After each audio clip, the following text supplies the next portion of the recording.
Bihar NDA में सब कुछ ठीक नहीं चल रहा है। बिहार के मुख्यमंत्री नीतीश कुमार ने जेडीयू की राज्य स्तरीय बैठक में साफ किया था कि सब लोग चुनाव में जुट जाइए।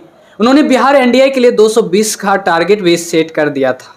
अब वर्तमान परिस्थिति में पशुपति कुमार पारस के रोक से ऐसा संभव नहीं दिख रहा है। पारस ने अपनी अलग राग अपनी अलाफ रखी है। जानकार मानते हैं कि राष्ट्रीय लोक जनशक्ति पार्टी के नेता पशुपति कुमार पारस हमेशा कच्चा दांव खेलते हैं।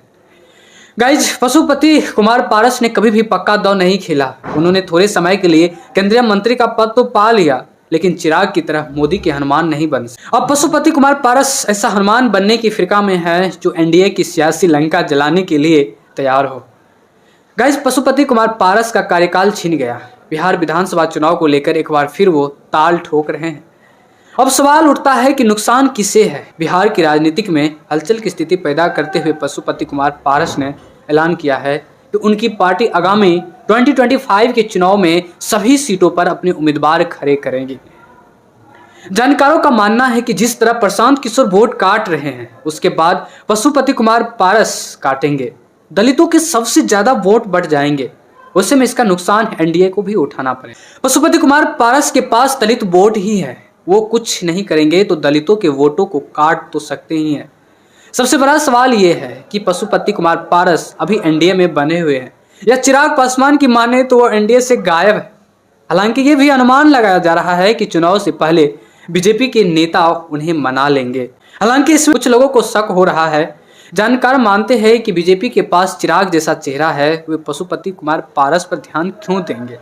देना होता तो पशुपति कुमार पारस को किसी प्रदेश का राज्यपाल बना दिया गया होता। गाइज, पशुपति कुमार पारस ने कहा है कि हमारी पार्टी सभी 243 सीटों पर चुनाव लड़ेंगे। हमारे कार्यकर्ता सभी बूथों पर चुनावी तैयारी में लगे हैं। उन्होंने आगे कहा कि अगर गठबंधन से समझौता होता है और उन्हें मनपसंद सीटें मिलती है तो वह सहयोगी दलों के साथ चुनाव लड़ने के लिए तैयार है। लेकिन गाइज, यदि उनकी पार्टी को उचित सीटें नहीं दी जाती तो वह अकेले चुनावी मैदान में उतरेंगे। इशारा साफ है, वे विद्रोह करेंगे और अपने उम्मीदवारों को चुनाव मैदान में उतारेंगे। ध्यान रहे कि पशुपति कुमार पारस दिवंगत नेता रामविलास पासवान के छोटे भाई है। गाइज, रामविलास पासवान के निधन के बाद उन्होंने पार्टी को तोड़ दिया था। उसके बाद चिराग से अलग हो गए। उन्होंने एनडीए सरकार को ज्वाइन कर लिया, अपने साथ सांसद ले जाकर मंत्री बन गए। 2021 में लोजपा के अध्यक्ष पद पर कब्जा किया और केंद्र सरकार में मंत्री बन गए थे।